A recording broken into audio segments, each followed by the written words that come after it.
এই যে civil war এটা কৰিব বিচাৰিছে যে বঙালী অসমীয়া হিন্দু মুছলিম সেইবোৰ ইয়াত নহ'ব। আমি এতিয়া চব আছোঁ ইয়াত, খ্ৰীষ্টিয়ানো আছে ইয়াত, বুদ্ধিষ্ট আছে, মুছলিম আছে, অসমীয়া আছে, বঙালী আছে, চব আছে ইয়াত, চব একেলগে লগ লাগিছোঁ।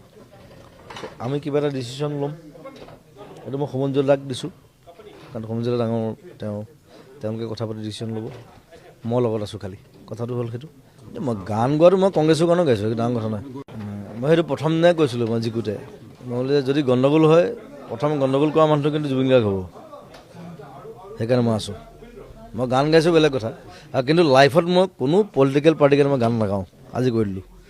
আৰু যদি গান মই কেতিয়াবা যদি গাওঁ মই তেতিয়া তোমালোকে গালি পাৰিব মোক। মই সেইটো কথা ইয়াত কৈছোঁ সেইকাৰণে যে লংকাত যি যায় সেই ৰাৱণে হৈ যায়, সেইটো বিশ্বাস কৰি লাভ নাই।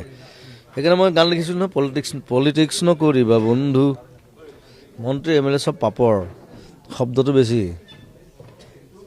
খাবলৈ কিন্তু সোৱাদ ইমান নহয়, কিন্তু এনেই শব্দটো বেছি ওলায়। এতিয়া মই পলিটিক্সত মই মাত নামাতোঁ, মই সেইবিলাকত নাইও, খালি বস্তুটো বেয়া বছ খতম, এতিয়া খতম কৰিবলৈ সেইটো মই অংশ ল'ম। সেইটো সমুজ্জ্বলহঁতক দায়িত্ব দিছোঁ, তেওঁলোকে ডিচিশ্যন ল'ব, মিটিং কৰিব।